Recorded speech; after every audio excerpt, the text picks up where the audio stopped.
In the grim darkness of the far future, there is only war. Endless, unrelenting, eternal war. And when it comes to war, nobody does it quite like the Orks. Welcome to the galaxy of Warhammer 40,000, a universe where superhuman space marines clash with the demonic forces of chaos, where ancient Eldar whisper of fallen empires, and where mankind clings desperately to survival. But among all these factions, there's one that stands apart. Not for their strategy, not for their technology, but for their sheer, unstoppable love of violence. The Orks. The Orks aren't subtle. They aren't refined, and they definitely aren't civilized. But they are unstoppable. A tide of green-skinned warriors who live for fighting, laugh in the face of danger, and, through sheer numbers and belief, threaten every corner of the galaxy. For some, they're the comic relief of the Warhammer universe.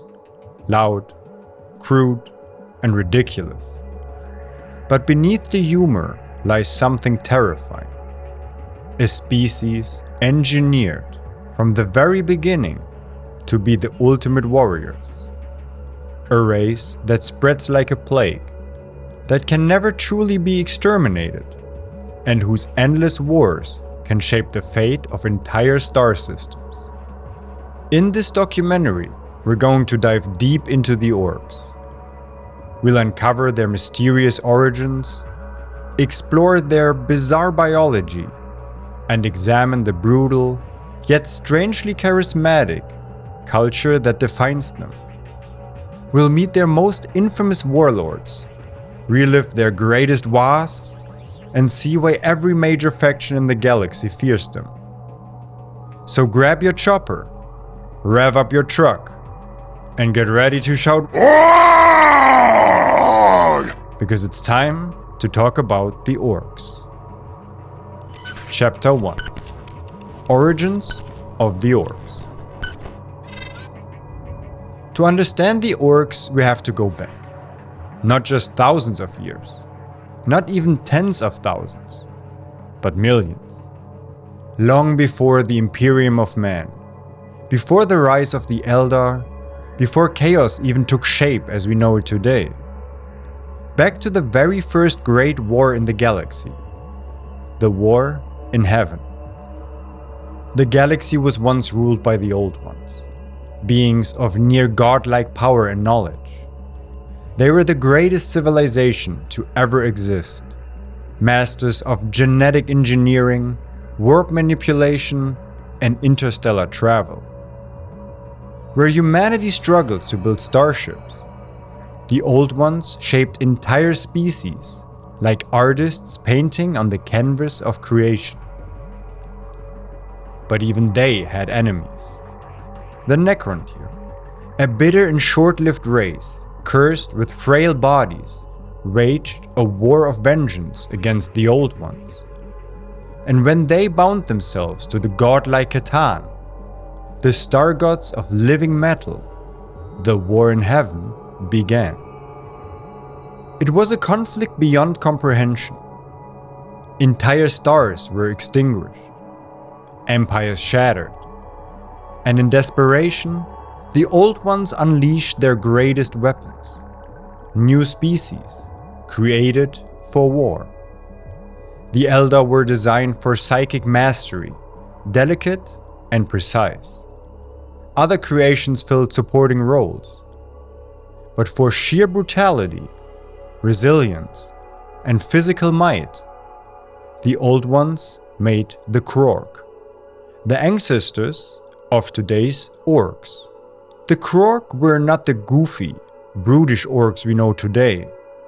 They were massive, towering war beasts, taller, stronger, and even more cunning.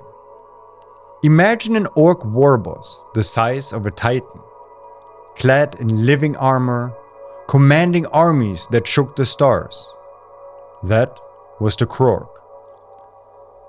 They were built to be unstoppable shock troops, impossible to exterminate, driven only by the urge to fight. And they did their job well. For a time, the Krork pushed back the Necron advance. They could battle even the Star Gods themselves, their sheer psychic gestalt field giving them resilience where others would falter. But then came the fall of the Old Ones. Between the endless assault of the Necrons and the rise of new horrors like the Enslaver Plague, warped predators that consumed entire civilizations, the Old Ones disappeared. Whether they were destroyed, fled into hiding, or transformed into something else entirely, we may never know. And without their masters, the Krork began to change. The degeneration into orcs. Without guidance, their genetic design, though brilliant, began to unravel. Over countless millennia, the mighty Krork devolved. Their intelligence dulled. Their towering forms shrank. Their culture splintered into endless infighting. What was once a precise weapon for war became something far more chaotic. But here's the twist. This degeneration made them better. The orcs that emerged were smaller, but far more adaptable. They became simpler to reproduce, shedding spores that ensured their survival anywhere on any world. They became tougher, able to survive wounds, poisons, and starvation that would kill nearly any other creature. They no longer needed the Old Ones to guide them. They had become the ultimate self-sustaining warriors. The Krork were gone. In their place were the Orks. And unlike the Old Ones, unlike the Eldar, unlike mankind, the Orks weren't bound to an empire, or a god, or even a purpose. They existed for one thing only: war. The eternal survivors. And this is the great irony of the Warhammer galaxy. The creation of the Old Ones were meant to save the galaxy. The Eldar fell to decadence and birthed Slanesh. Humanity struggles on the edge of extinction. But the Orks? They're thriving. They don't care about destiny. They don't care about empires. They don't even care if they win or lose a war. To an Ork, the fight itself is enough. And so, from the ashes of the war in heaven, the Orks spread. Across the stars, across time, carving their place in the galaxy not with wisdom or with cunning, but with endless violence. This is where the story of the Orks begins, as the last great weapon of a forgotten war, an accidental legacy of gods long dead, and in many ways, the greatest survivors the galaxy has ever known. Chapter 2: Biology of the Beast. If we're going to understand why the Orks just don't stop, we need to look under the skin, metaphorically, because getting close enough to cut an Ork open tends to end poorly. In this chapter, we'll explore the Orkoid biology that makes them so durable, so adaptable, and so terrifyingly inevitable. The Orkoid ecosystem. Orks aren't just a species, they're an ecosystem, a family of related life forms that support one another. When an Ork warband crashes onto a planet, they don't arrive alone. They bring with them spores, pets, pests, and problems. And before long, the world starts growing green. At the base of these ecosystems are the Snotlings, tiny, mischievous creatures who scurry, squeal, and get stepped on with appalling regularity. Above them are the Gretchen, or Grots, small, cowardly, and crafty. They hold tools, fetch ammo, push the big red button on the boss's orders, and get blamed when something explodes, which it will.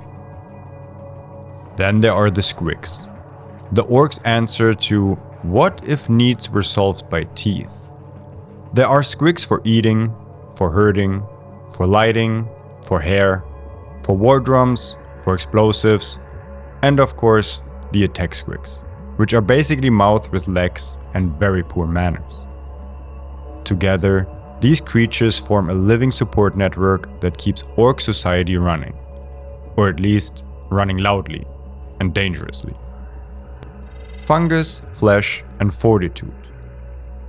Orcs are fungus-based life forms, or more precisely, a hybrid of animal tissue and fungal symbiotes that suffuse their muscles and organs. Think of them as walking compost piles armed with machine guns. That fungal nature gives orcs extraordinary resilience. They shrug off infections, heal fast, and can survive on food that would poison most species. They don't just endure harsh environments, they conquer them. This biology also explains their green. Pigments produced by their symbiotic flora soak their skin, a badge of biology as much as culture. The same symbiosis helps their wounds knit, scabs harden like bark, and scars layer up in crude, knotted armor. Orcs age, oddly. They don't wither so much as thicken. An orc who survives long enough doesn't become frail. He becomes a boss. Spore-borne conquest. The terrifying secret of the orcs is that you don't need orcs to get orcs. You just need a few of their spores. Every orc, from reedy youths to hulking war bosses, sheds microscopic life constantly. Those spores settle into soil, rubble, sewer water, anywhere damp, and they grow. At first, you get fungus, then small vermin, then squigs, then eventually grots. And once there are grots, it's only a matter of time before the first orcs crawl out of the mud, pick up something heavy, and hit the closest thing that looks like it needs hitting. It's less reproduction than planetary infection. This is why exterminating an orc presence is maddening. You can defeat the army, glass the battlefield, and burn the bodies. And months later, the green starts sprouting again. Where there were orcs, there will be orcs, unless a world is purged down to bedrock. Built for the brawl. Let's talk hardware. Orc bodies are designed for violence. Dense muscle fibers coil around heavy bones. Their pain response is inconsistent, either refreshingly low or simply overridden by enthusiasm. They fight through wounds that would drop a space marine to a knee, not because they don't feel it, but because the fight is more interesting. Circulation is brutish but effective, with clotting that seals gashes in minutes. The immune systems don't negotiate, they win. Orcs can metabolize things that shouldn't be food, drink fluids that shouldn't be drinkable, and thrive in atmospheres that would give a human a very short, very unhappy retirement. Born specialists, without school. One of the strangest things about orc biology is how often it trumps upbringing. Certain orcs just wake up good at things. A mech boy doesn't study mechanics. He just knows how to bolt a jet engine onto a bicycle and call it a day. A pain boy doesn't go to medical school. He discovers that if you jam 2 wires into a patient and shout at them, sometimes they live. And that proves the point. This isn't training, it's genetic memory. A blueprint etched into orc biology and reinforced by their collective psychic field. The species needs fighters, but it also needs tinkerers, medics, shamans, and drill sergeants. So it grows them.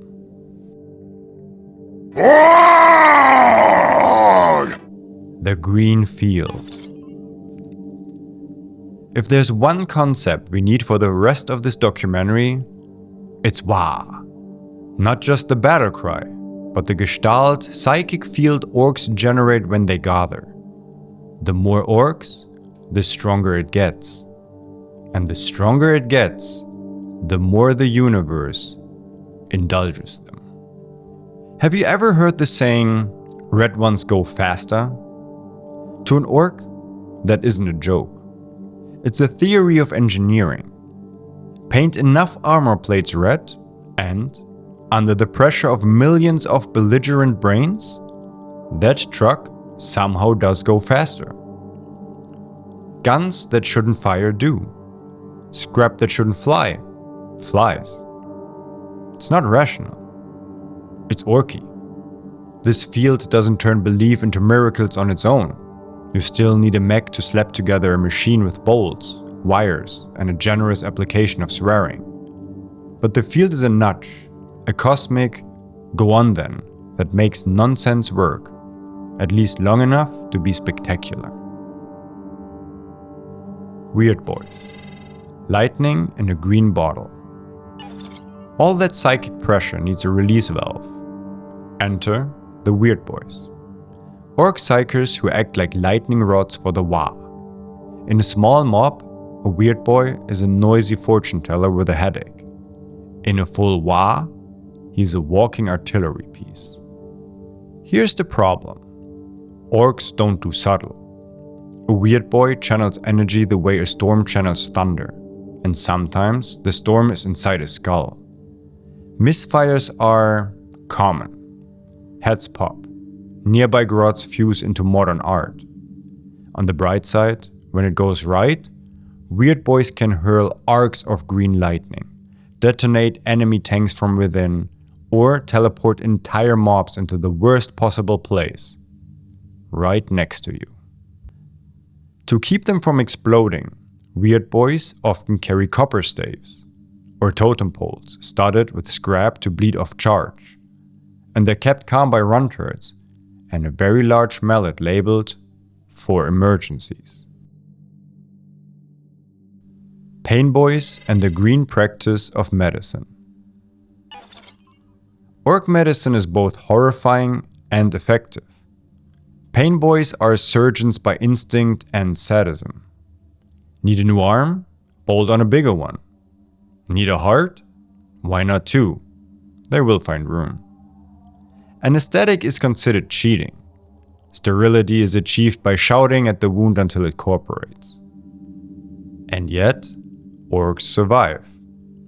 A pain boy will jam on a cyber claw from a looted servitor, wire it into his spine with a battery stolen from a truck, and the patient shambles out of the tent stronger than before.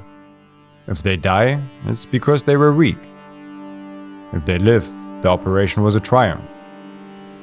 Either way, the pain boy learns something, which is more than many human medics can claim after a day in the field. Mech boys and the logic of Mordaka. Mech boys are where orcs biology and orc culture become indistinguishable. Born with a rattling toolbox in their heads, mechs see the world as a collection of parts waiting to be hammered into cooperation. They believe that a gun that fires a lot is better than a gun that fires accurately. And, under a Waaagh, they're often right. Mechs don't sketch. They build. They don't measure. They eyeball. They trust in red paint, exhaust fumes, and the iron laws of orc physics. If it's loud, it works. If it explodes, it really works. And if it doesn't work, add more Daka. Mad boys and the edges of sanity. Sometimes the Waaagh field hums too loudly for certain orcs. They become mad boys. Unpredictable even by orc standards. One minute they're howling prophecies of Gork and Mork, the next they're convinced the ground is full of teeth and should be shot for safety. Most war bosses keep them close in a fight, as a mad boy's tantrum can flatten a squad, but far away from a powder magazine. Why you can't starve the green tide. Biology is strategy. Orkoid spores turn a battlefield into a farm for future wars. Their bodies shrug off disease. Their specialists are grown, not trained. Their guns function on willpower and scrap. And their numbers never stop. This is why orcs are more than comic relief. They are the only faction in the galaxy that doesn't need a civilization to wage a war. Wherever they land, they build one out of junk, fungus, and noise. If you beat them, you fertilize the ground for the next crop. And that's the real terror of orc biology. It isn't a weakness to exploit. It's a process. As long as there is conflict, orcs will grow. As long as they grow, there will be conflict. It's a feedback loop with a loud green laugh. Now that we've peered inside the orc, we can talk about what they build outside. Clans, codes, economies, and the constantly shifting hierarchy of who gets to shout the loudest. In the next chapter, we'll explore orc culture, how a species that lives for violence somehow maintains rules, traditions, and even diplomacy, in between spectacular explosions. Chapter 3: Ork Society and Culture. If orc biology explains how they survive, then their culture explains how they live. Or perhaps, more accurately, how they fight while waiting for the next fight. At first glance, Ork Society looks like nothing but chaos. Endless shouting, smoke and fire, and things exploding for no reason. But underneath that chaos is a system. A brutal, simple, self-reinforcing structure that somehow works. And in this chapter, we'll explore how orcs build their lives, their clans, and their wars, one fight at a time. The first law: might makes right. The foundation of Ork Society is brutally simple. The biggest orc is the boss. That's it. If you're tougher, you're in charge. If you're not, you follow the boss until the day you're big enough to challenge him. This law makes orc leadership a constant brawl. Knobs challenge each other all the time. War bosses rise and fall in endless contests of strength. But the genius of the system is that it never truly collapses. Because no matter who wins, the biggest and meanest orc always ends up on top. The orc life cycle. From boy to warlord. Orcs don't rise through politics or careful planning. They grow into power. Quite literally. Every orc begins life as a spindly little youth. Still bigger than most humans, but small by orc standards. These youths join mobs of boys, the backbone of Ork Society. And boys live for one thing: fighting. Every scrap, every punch, every brawl adds muscle to their frames. Their bones harden, their scars turn into badges of survival. Over time, some boys become tougher and louder than the rest. These ones grow into knobs. Knobs are bigger, meaner, and more cunning. They enforce the boss's will, keep the mobs in line, and act as lieutenants and bodyguards. But they're also rivals, always waiting for their moment to rise. Some knobs don't stop there. They keep fighting. They keep winning. They keep growing. Until eventually they become war bosses. Giants that tower over their kin. A war boss is strong enough to punch through tanks, cunning enough to unite thousands of orcs, and terrifying enough that mobs follow them without hesitation. And above even the war bosses are the warlords. These are the legends. Orks so massive and powerful that they can unite entire star systems. A warlord doesn't just lead a Waaagh, he is the Waaagh. When a warlord rises, the galaxy itself feels the impact. When a warlord rises, the galaxy itself feels the impact. The greatest example is Ghazghkull Thraka. He began as just another boy on a forgotten world, clawed his way up through endless battles, and grew into the prophet of the Waaagh, a living force of nature whose every word can set entire sectors ablaze. His story is the ultimate Ork truth. Fight long enough, survive long enough, and you don't just become stronger, you become unstoppable. Daily life among the boys. So what does Ork life look like when they're not fighting? The answer is simple. They fight anyway. Daily life for an Ork is a mix of brawling, looting, tinkering, and eating. Squigs make up the backbone of their diet. Meat squigs, cheese squigs, fungus squigs, even exploding squigs, if you're unlucky. And they wash it all down with fungus beer, a toxic brew that would kill a human in seconds but barely gets an Ork tipsy. Entertainment? Fighting. When there are no enemies to fight, Orks fight each other. Not out of hatred, but out of boredom. A good brawl is the Ork equivalent of a sports match and a block party rolled into one. And the more scars you walk away with, the more respect you earn.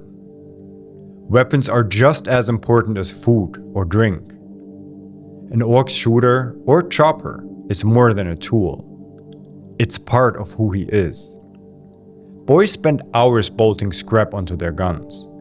It doesn't matter if the extra bits don't actually help. What matters is that the gun looks bigger, louder, and meaner. In Ork society, appearance counts just as much as firepower. Clans, the colors of the horde.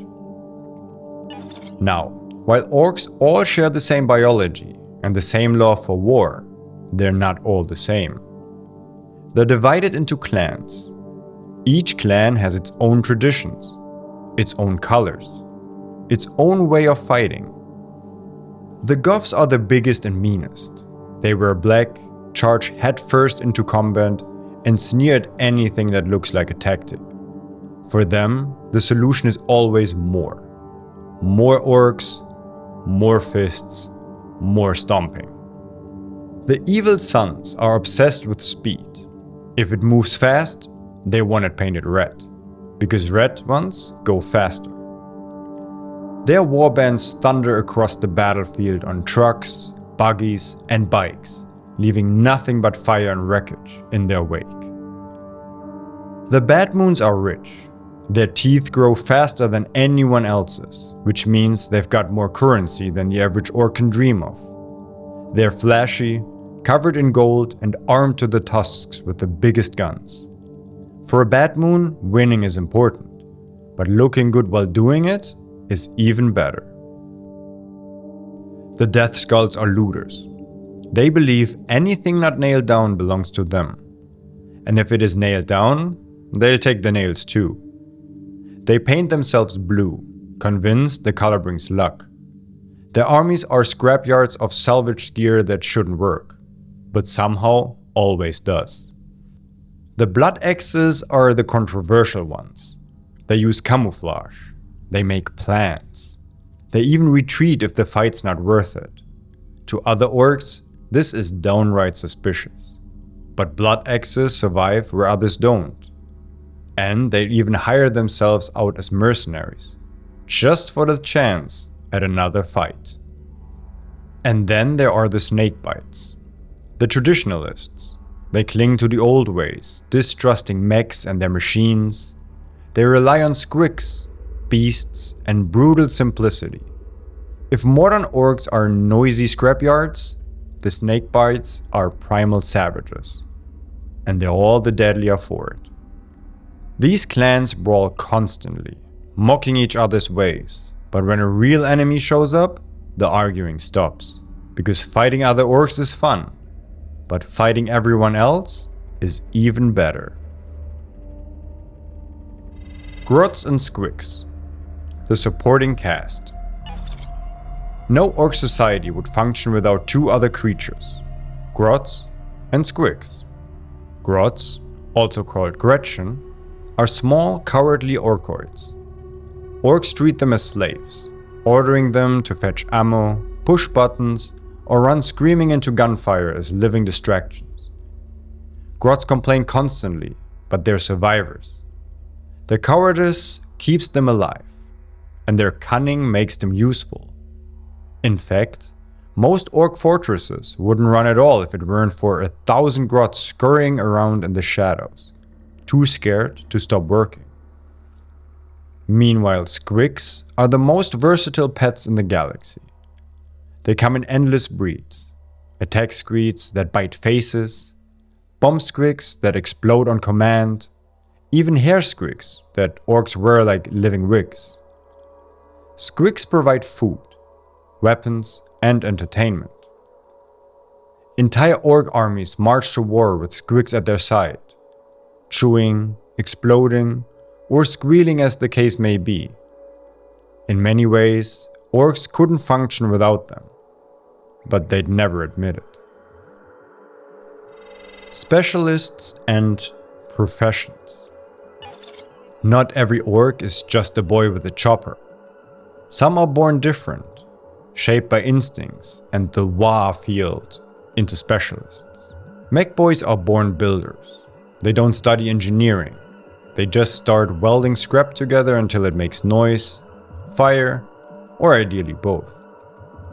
Mechs are the lifeblood of orc industry, and the reason most orc machinery looks like it was built out of a junkyard. Because it was. Pain boys are surgeons, if you can call them that. They don't care about hygiene, but they know how to stitch, graft, and bolt new parts onto orcs. If a patient survives, it's considered a success. If not, it's still a learning experience. Either way, the pain boy's reputation grows. Weird boys are living psychic antennas. They channel the energy of the Waaaghs into devastating blasts of green power. In a small mob, they're noisy shamans.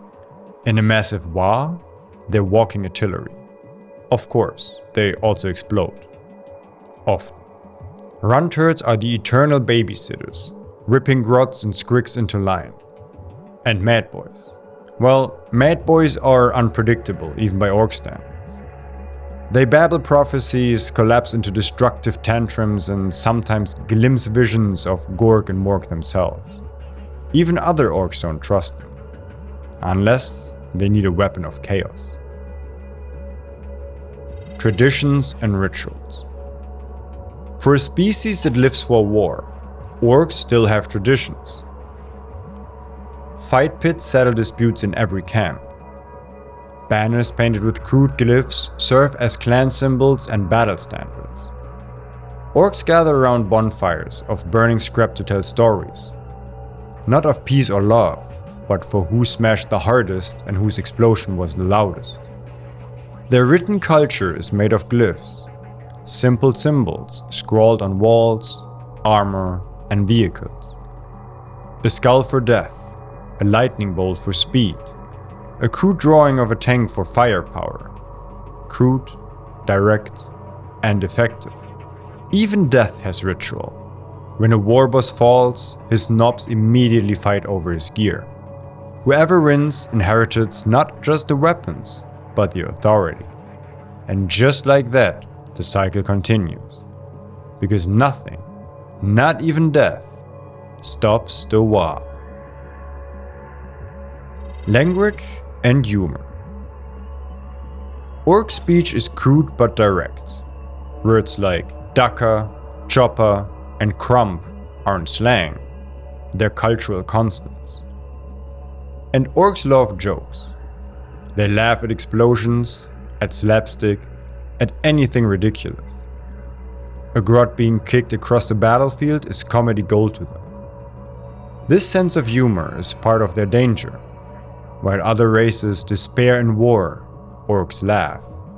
Their joy in battle makes them harder to demoralize, harder to frighten, and much, much harder to stop.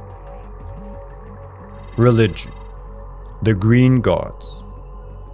At the heart of orc belief are two gods, Krork and Mork.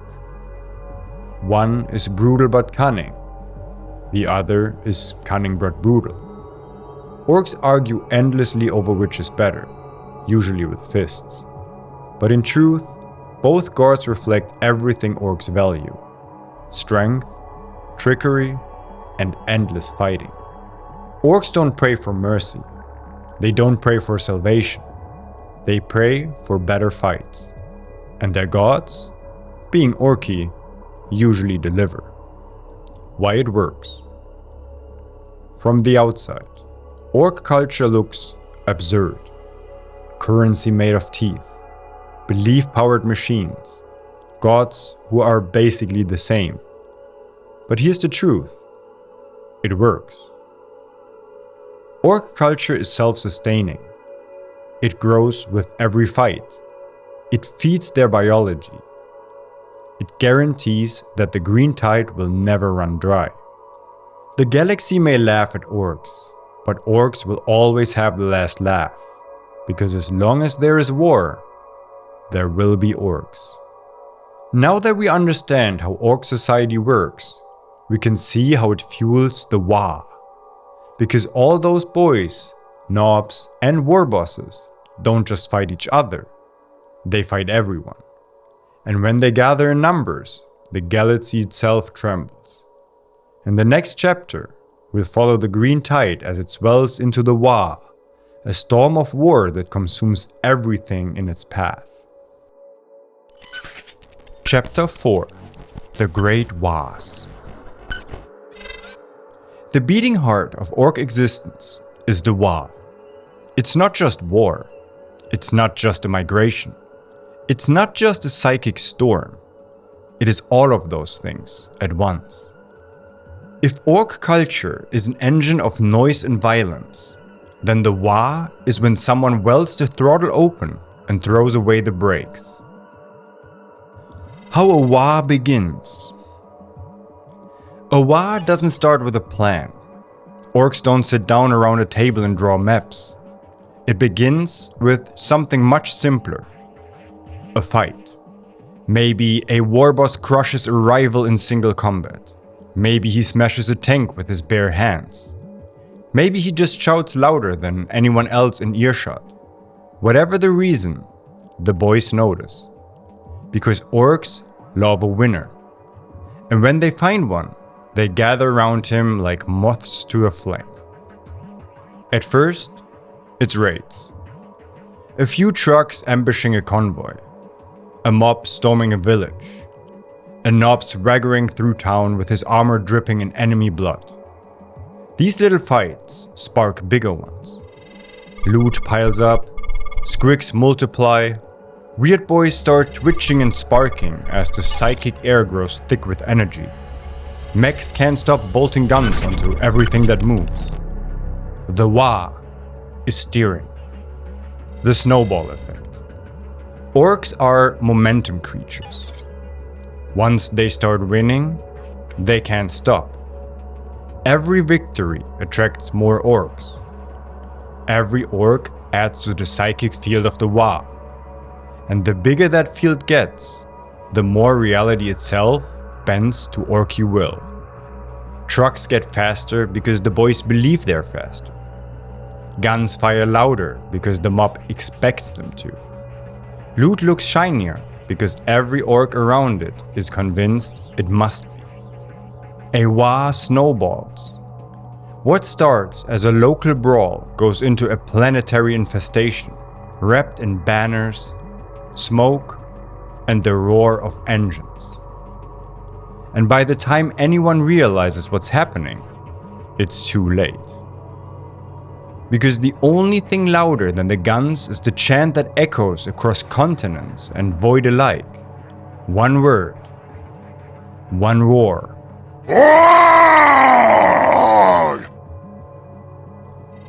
The beast. The greatest Waaagh of all time. The most terrifying Waaagh in history didn't come from an ordinary warboss. It came from something greater. 10 millennia after the Horus heresy, the Imperium faced an Ork so massive, so powerful, that he became known only as the Beast. The Beast wasn't just big, he was colossal, taller than a Primarch. His weapons dwarfed Imperial Titans. His fleets were larger than anything the Imperium had seen since the Great Crusade. Entire systems fell under his rule. His Waaagh was not an army, it was a civilization. The Imperium, still reeling from the scars of the heresy, almost fell. The High Lords of Terra were slaughtered. Space Marine chapters were nearly wiped out. Whole worlds burned. It took the combined strength of the Imperium, led by the last of the Imperial Fists and their successors, to finally bring down the Beast. Even then, the victory was narrow. His death didn't end the Orks. It just shattered their unity.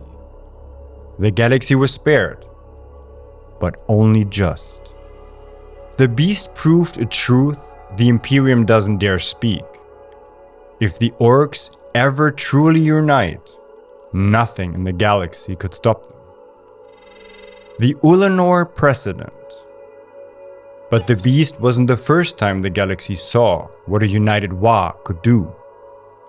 Back in the days of the Great Crusade, the Emperor himself faced the Orks at Ulanor. It was one of the largest Waaghs ever seen. Millions of Orks spread across an entire sector. The fighting was so intense that even the Lunar Wolves, later known as the Sons of Horus, struggled to hold the line. The Emperor took personal command. He led the charge, destroyed the warboss, and shattered the Waaagh. And for his triumph, he awarded Ulanor to Horus, naming him War Master of the Great Crusade. That moment, that single victory over the Orks, was the stage on which Horus rose to power, and from it came the heresy that almost ended mankind. So in a way, the Orks shaped history without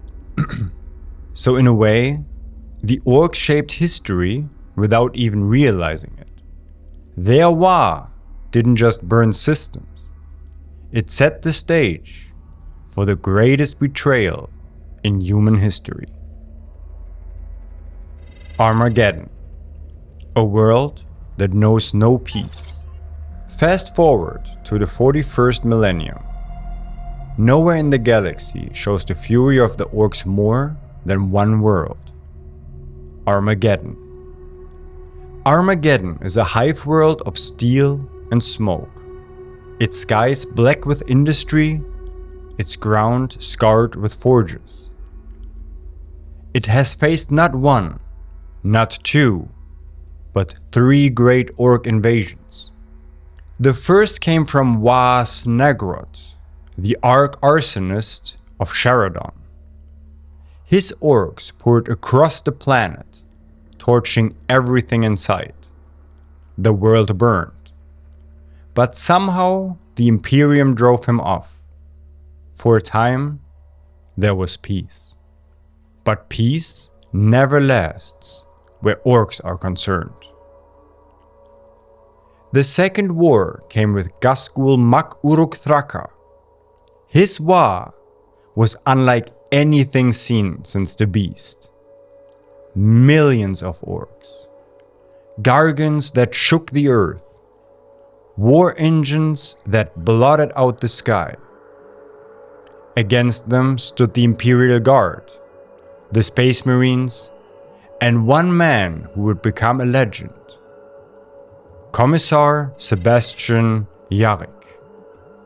Yarrick became Ghazghkull's nemesis. Defiant, unyielding, and cunning enough to earn Ork respect. Ghazghkull fought him, admired him, and swore to face him again. And he did. Years later, Ghazghkull returned for the third war for Armageddon. This time, the battle stretched across continents. Titans clashed with Gargants, hive cities burned. The Imperium and the Orks locked themselves into a war that has never truly ended.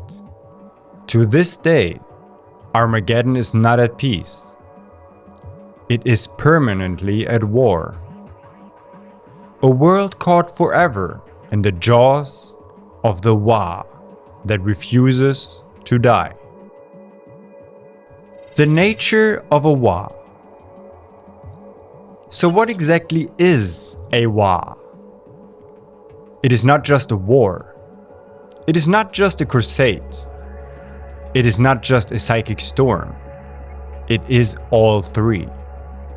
A Waaaghs is the collective roar of Ork biology, Ork culture, and Ork belief, manifesting as destruction on a scale that defies logic. It is a migration of millions, a storm of violence and hunger for loot and glory. And most terrifying of all, once it begins, it cannot be stopped. Orks don't sign peace treaties. They don't negotiate. They don't retreat. They fight until one side is annihilated. And even then, spores settle into the soil, and the cycle begins again. A Waaaghs is not just a battle. It is a natural disaster with a sense of humor. It is a tidal wave of green skin, steel, and fire. And wherever it crashes, history itself is reshaped. We've seen what happens when Orks gather in numbers. Entire worlds burn. Empires falter. Chapter 2. And legends, biology of the beast. But Orks just don't fight in isolation. They fight everyone. And in the next chapter, we'll explore how the Orks clash with every other major power in the galaxy, and why, somehow, they always manage to come out laughing. Chapter 5. Orks versus the Galaxy. The galaxy of the 41st millennium is full of civilizations, each clinging to survival in an age of endless war. The Imperium fights for its crumbling empire. The Eldar struggle to hold on to the last fragments of their ancient glory. The Necrons rise from their tombs to reclaim what they see as theirs. The Tyranids sweep through the stars, devouring all life. The Tau clinging to their dream of the greater good. And looming in the warp, the ruinous powers of chaos whisper destruction. And against all of them come the Orks. For the Orks, survival isn't the goal. Victory isn't even the goal. The fight itself is the goal. And that one truth puts them on a collision course with every other power in the galaxy. In this chapter, we'll explore what happens when the Orks collide with their rivals. The grudges, the rivalries, the endless wars, and the strange, almost comical relationships that emerge between the Green Tide and the rest of the galaxy. The Imperium of Man. Eternal rivals. No one suffers under Ork fury more than the Imperium of Man.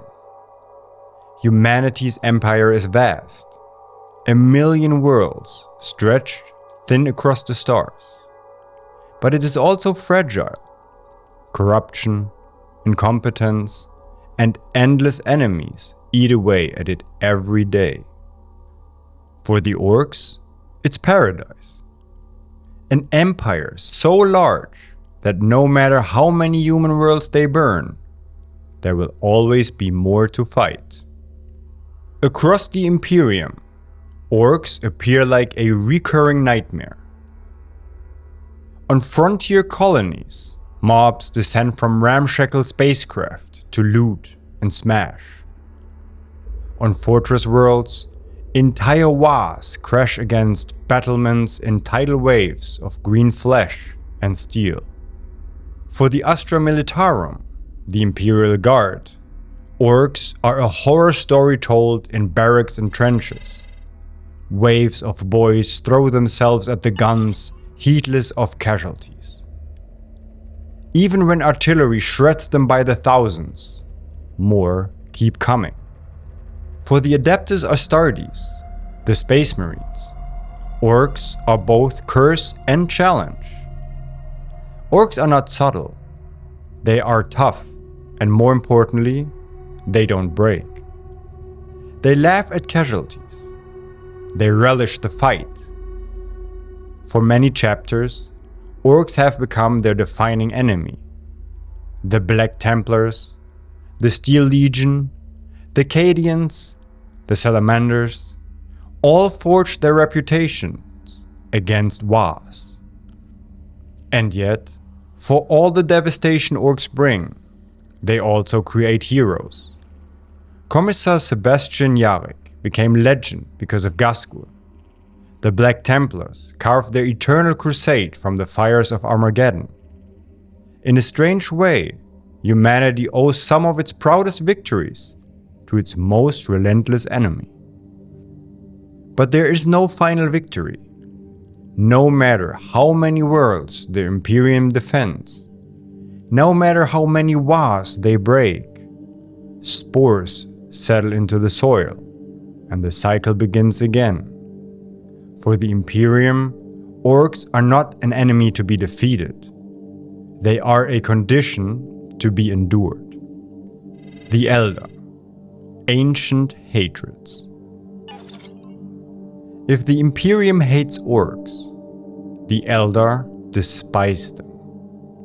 And with good reason. The Eldar remember the war in heaven, the cosmic struggle fought millions of years ago between the Old Ones and the Necrons. It was in that war that the orcs, or rather their ancestors, the Krork, were created. To the Eldar, the orcs are not just rivals. They are living weapons, crude and degenerate relics of a war that should have ended long ago. Every orc infestation that spreads across a maiden world, every war that erupts in Eldar territory, is to them a wound in the galaxy. And yet, for all their arrogance, the Eldar have never been able to exterminate them. The orcs, of course, see things differently. Eldar are flashy. They're fast. They put up a good fight. Orcs don't understand Eldar sorrow or the poetry of a dying race. To an orc, the Eldar are simply colorful opponents who make satisfying noises when you hit them with a chopper. It is one of the galaxy's cruelest ironies. The Eldar, among the oldest and most sophisticated species in existence, reduced to nothing more than a source of entertainment for their oldest enemies.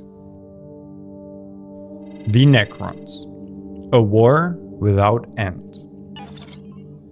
Long before the Imperium, long before humanity even existed, the orcs were already at war with the Necrons. In the war in heaven, the Krork were created by the Old Ones for one purpose: to smash the Necron tier and their star gods. For a time, they succeeded. The Krork were vast, powerful, and terrifying. But when the Old Ones fell, the Krork devolved into the orcs we know today. Now, after 10 million years of slumber, the Necrons awaken. And waiting for them, still laughing, still fighting, are the orcs. For the Necrons, this is an insult beyond measure.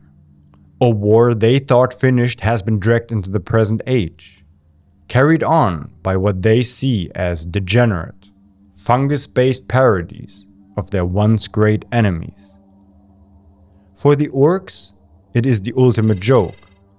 They were made to fight the Necrons, and they still are. From the Necron dynasty's perspective, it's a humiliation. From the orcs' perspective, it's Tuesday. The Tyranids. The endless rivalry. If there's any foe in the galaxy that matches the orcs in sheer appetite for battle, it is the Tyranids. The great devourer consumes everything in its path. Planets, oceans, entire biospheres, stripped bare in the wake of the hive fleets. Against any other species, the Tyranids are unstoppable. But against the orcs, they have met their match. When orcs and Tyranids clash, the result is carnage on a scale few can imagine. The Tyranids devour endlessly. The orcs fight endlessly. Neither side gives ground. Neither side knows surrender. The greatest example lies in the Octaria sector. There, an Imperial Inquisitor named Cryptman deliberately redirected a hive fleet into Orc space. His plan was simple. Let the two greatest threats in the galaxy destroy each other. What he created instead was an apocalypse. Orcs and Tyranids locked in an eternal struggle, each side feeding the other. The orcs grew stronger fighting the endless swarm. The Tyranids grew stronger feeding on the endless orcs. And so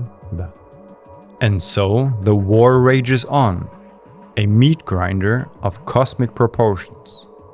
To the Imperium, Octarius is a nightmare contained. To the orcs, it is paradise.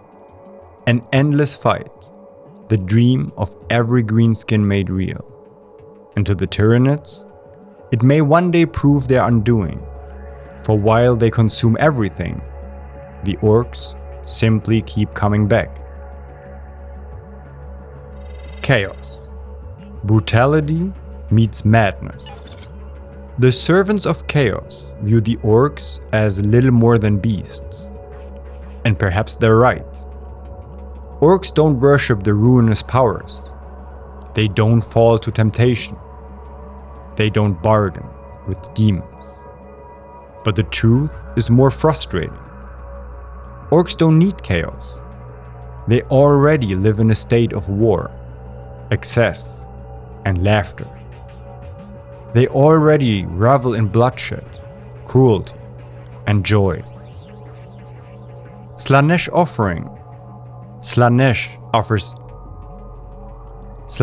offers nothing they don't already have. Khorne demands violence, but the orcs fight for themselves.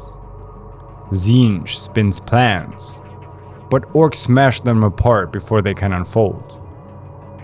Nurgle promises rot and decay, but orcs are already fungi. They've beaten him to it. And yet, orcs are still tied to the warp.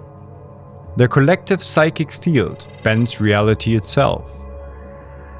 To a chaos sorcerer, this is both envy and insult. The orcs shape the world not with rituals or sacrifices, but with sheer numbers and belief. In the end, chaos cannot control the orcs, and that, more than anything, infuriates the gods of the warp. The Tau, the great annoyance. The Tau Empire is young, ambitious, hopeful. They dream of diplomacy, of cooperation, of the greater good. The orcs love them, not for their ideals, but for their guns. To the Tau, the Orks are a nightmare without end. Every time the Tau expand their borders, every time they colonize a new world, Orks appear, looting, smashing, laughing. The Tau cannot negotiate with them. They cannot reason with them. They can only fight. From the Damocles Gulf to the far reaches of the Eastern Fringe, the Tau have faced Waaaghs that dwarf their capacity to resist. And yet, the Orks keep coming. And the Orks? They think the Tau are hilarious. Tiny blue aliens with shiny armor and fleshy weapons. Perfect opponents. To an Ork, the Tau exist purely for entertainment. If the greater good means more guns to loot, then the Orks are all for it. Orks versus everyone else. Of course, the Orks don't just fight the great powers.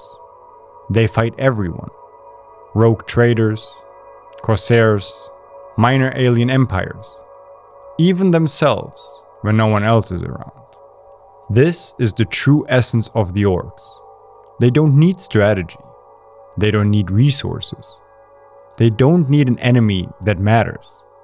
For an Ork, war is not a means to an end. It is the end. The fight itself is the reward. And that simple truth is what makes them so terrifying. Because no matter who you are, Space Marine, Eldar Farseer, Tau Diplomat, or Necron Overlord, sooner or later, the Orks will come for you.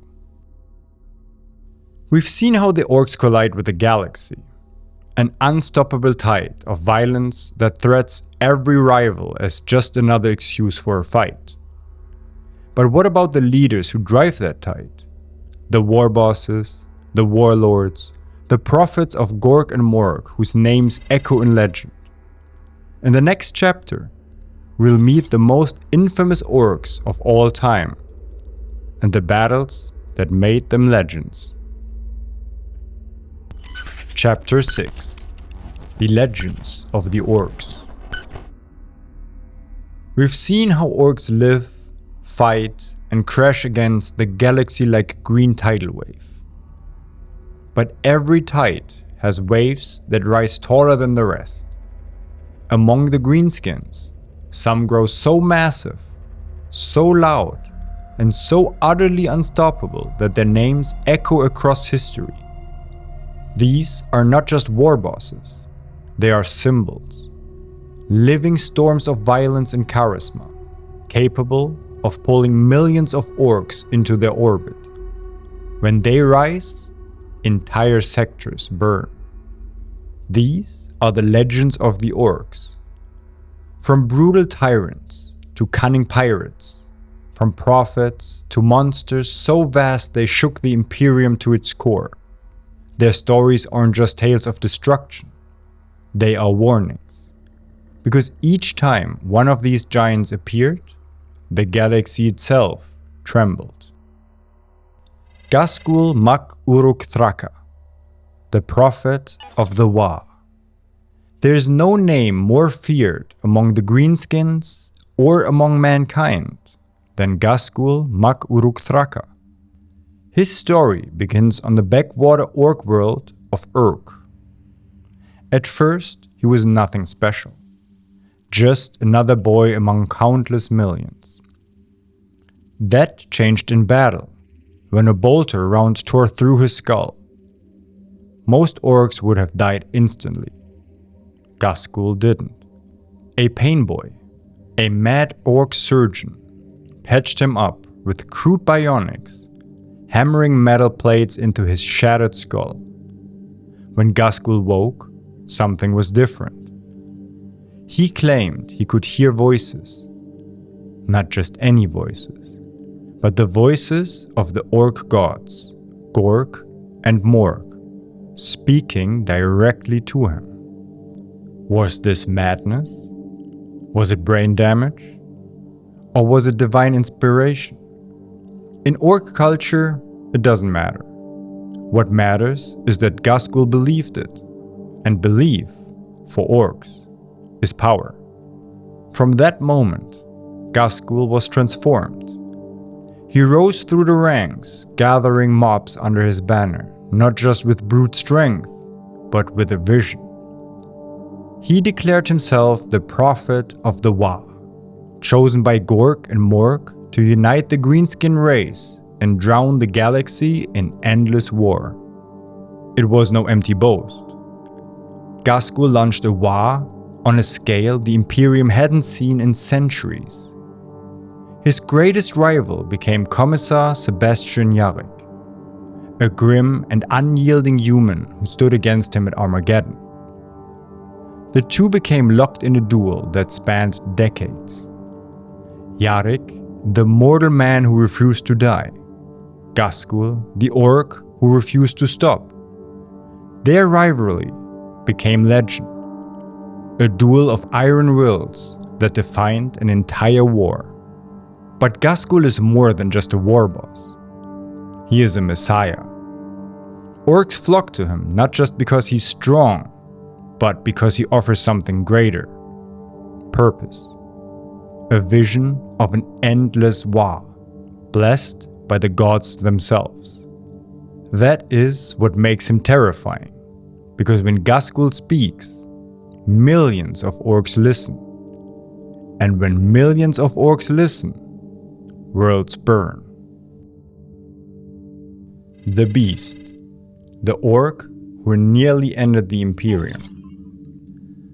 Long before Ghazghkull, the Imperium faced an orc so vast, so powerful, that he is remembered only as the Beast. 10 millennia after the Horus Heresy, as humanity still reeled from civil war, the Beast rose. He was colossal, standing taller than a Primarch, his voice so loud it could be heard across battlefields. Under his rule, something extraordinary happened. The orcs united. Entire sectors fell under his empire. His fleets blotted out the stars. His gargants, towering orc war machines, dwarfed even the mightiest imperial titans. His Waaaghs wasn't an army, it was a civilization, spreading like a wildfire across the galaxy. The Beast forces reached Terra itself. For the first time since Horus, the High Lords feared for the survival of mankind. Whole chapters of Space Marines were annihilated. The Adeptus Mechanicus was shattered. Even the Imperial Fists, descendants of Rogel Dorn, were nearly wiped from history.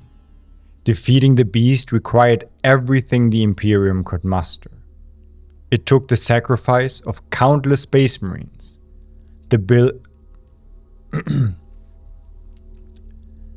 Defeating the Beast required everything the Imperium could muster. It took the sacrifice of countless Space Marines, the brilliance of desperate commanders, and the courage of the last Imperial Fists. Even then, the victory was narrow.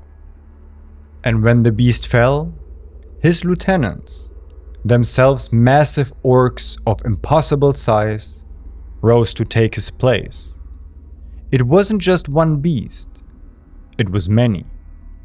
A dynasty of monsters, each a possible throwback to the ancient Krork of the War in Heaven. In the end, the Imperium triumphed, but the cost was nearly unbearable. The Beast had proved a terrifying truth. If the orcs ever truly unite under a single leader, the galaxy is doomed. Nastrek uk Urtgrup, the Cunning Git.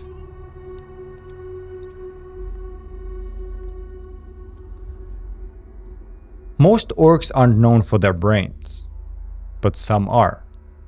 And among them, Nastrek uk Urtgrup stands tall. Nastrek is a bad moon, which means his teeth grow back faster than most. For orcs, teeth are currency. More teeth means more wealth. More wealth means more guns, more ships, more mech boys building things that probably shouldn't exist. Nastrek used his riches to become one of the wealthiest orcs alive. But he didn't just hoard, he invested in technology. He hired the best mechs, funded their wildest experiments, and turned their madness into working weapons. He was the first orc to use mass teleportation on the battlefield. Imagine an entire mob of boys appearing inside a fortress, guns blazing and choppers swinging, while the defendants reel in shock. That was Nastrek's doing. He also became infamous for his raids against the Imperium and even the Tau. His orcs didn't just arrive in trucks and cruisers. They materialized where they were last expected, turning battlefields into chaotic bloodbaths. Nastrek proves something chilling. Orcs don't need to be clever, but sometimes they are. And when they are, the galaxy bleeds. Captain Budrook, the Pirate King. If every species has its pirate, then for the orcs, that pirate is Captain Budrook.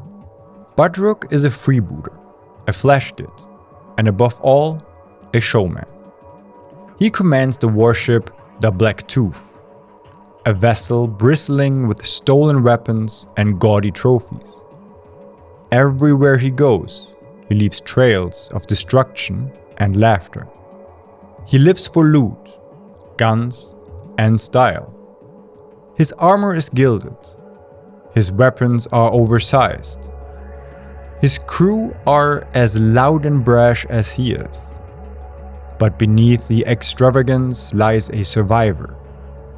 Budrook has lived through battles that swallowed entire armies, always strutting away with more gold and more guns. He fought in the Gothic War, preying on Imperial shipping. He's raided Tau convoys, stolen from Eldar corsairs, and even sold his services as a mercenary to human rogue traders, before inevitably betraying them, of course. Budrook isn't a warlord commanding millions. He's something else. A legend of style. Proof that in orc culture, being the loudest, flashiest, and greediest can be just as memorable as being the biggest. Other legends of the Green Tide. The orc pantheon of warlords doesn't end there. There's Grookface Ripper, infamous for tearing space marines apart with his bare hands, his armor dripping with trophies. Boss Zackstruck, the storm boy who leads mobs of rocket-propelled lunatics into battle, slamming into enemy lines like green meteors. What's Daka Goodsmack, the speed-obsessed biker who dreams of building a bike so fast it can ride through the warp itself. And Old Zogwart, the deranged weird boy who once turned an Imperial Guard commander into a squig in the middle of a duel. Each of these figures adds to the tapestry, proof that orcs aren't just a swarm, but a culture of personalities. Brutal, cunning, hilarious, terrifying personalities that keep the galaxy on edge. In the end, orc warlords are more than oversized bullies. They are gravitational forces. When a warboss grows large enough, cunning enough, or loud enough, he becomes more than a leader. He becomes a symbol. Orcs flock to him not just because he's strong, but because they feel the pull. And with every orc that joins, the Waaaghs grows stronger. That is why these legends matter. That is why these legends matter, because in the grim darkness of the far future, individuals do shape history. And among the orcs, those individuals are always the loudest, meanest, and most unforgettable of them all. Chapter 7: Why the Orks Endure. We've journeyed through the galaxy of the Orks. We've seen their culture, their Waaaghs, their warlords, and their terrifying biology. And after all of it, one truth remains: the Orks cannot be stopped. Not by the Imperium, not by the Eldar, not by the Necrons, not by the Tyranids, not even by the gods of chaos. Because the Orks don't just endure war, they are war. Every battle only spreads them further. Every defeat only plants the seeds of future victories. And every great leader, from the Beast to Ghazghkull, only accelerates the tide. The Eternal Waaaghs. In the grim darkness of the far future, most species fight because they must. Humanity fights to survive. The Elder fight to preserve what little remains of their glory. The Tau fight to spread their greater good. The Necrons fight to reclaim their empire. The Tyranids fight because they hunger. But the Orks? The Orks fight because they love it. War is not means to an end. It is the end, the purpose, the reward. For Orks, every swing of a chopper, every roar of a gun, every clash of armor is the point of existence. And in that sense, the Orks have already won. Because while every other race fears war, dreads war, or suffers from war, the Orks thrive on it. The galaxy of Warhammer 40,000 is tragedy. It is the endless decline of humanity, the mourning of the Eldar, the hunger of the Tyranids, the madness of chaos. It is a universe locked in eternal darkness. But the Orks? The Orks laugh at it all. They are the punchline of the galaxy. They are the cosmic joke that never stops being funny to them, even as it horrifies everyone else. A galaxy built on despair, faced with an enemy that sees nothing but joy and endless slaughter. And maybe, just maybe, that's why they endure. Because in a universe where everyone else is breaking under the weight of war, the Orks are the only ones happy with it. Final words. So why do the Orks matter? Because they are the mirror held up to the rest of the galaxy.